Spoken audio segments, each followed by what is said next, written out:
បាទជម្រាបសួរពុកម៉ែបងប្អូនថ្ងៃនេះយើងមកថតគូយន្តដាក់តឡូម្ដងបងប្អូនអានេះថតដោយសារតែខ្ញុំឈោបៀតអត្រាចឹងរឿងឆ្ងាយតែបងប្អូនអានេះតឡងដែលយើងអូសចោះរួចវីដេអូមុនបងប្អូននេះ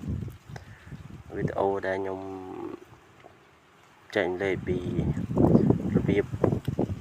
អូសចោះតឡងពេលផាវាអស់មុខអស់អីបងប្អូនគឺជាការហ្នឹងឯងចង្អាបងអូនខ្ញុំនៅប៊ីតទេឥឡូវខ្ញុំថាចង់រុញឲ្យគេថាអត់បានរុញទេទៅតិចរួចឡូវឈោមើលចាំមើលតើរួចអត់បងប្អូនតិចហៅខ្ញុំឡូវតើរួចទេបងប្អូនឥឡូវខ្ញុំរុញឲ្យវិញនេះមិនរុញនេះថយ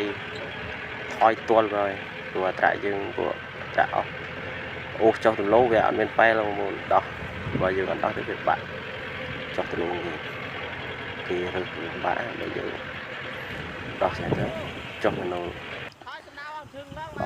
វាអត់ដាច់អត់អីវាប្រមូលលឿនបងប្អូនចំណេញពេលវេលាឲ្យយើងមកដល់ផ្លូវនេះ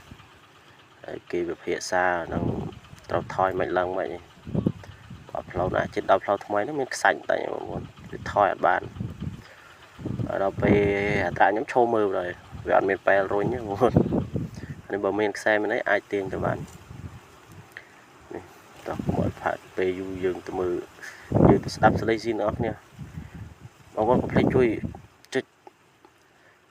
Subscribe អ្នកមួយផងដើម្បីទទួលបានវីដេអូថ្មី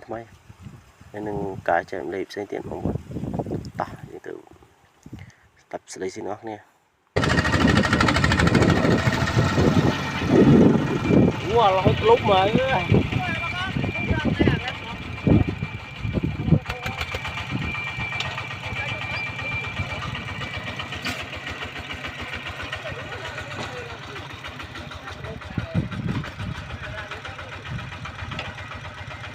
mấy xe tiên man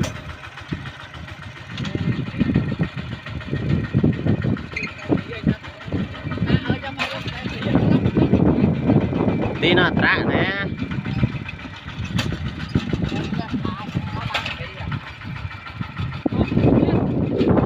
ai bữa tròn cái sao thưng nè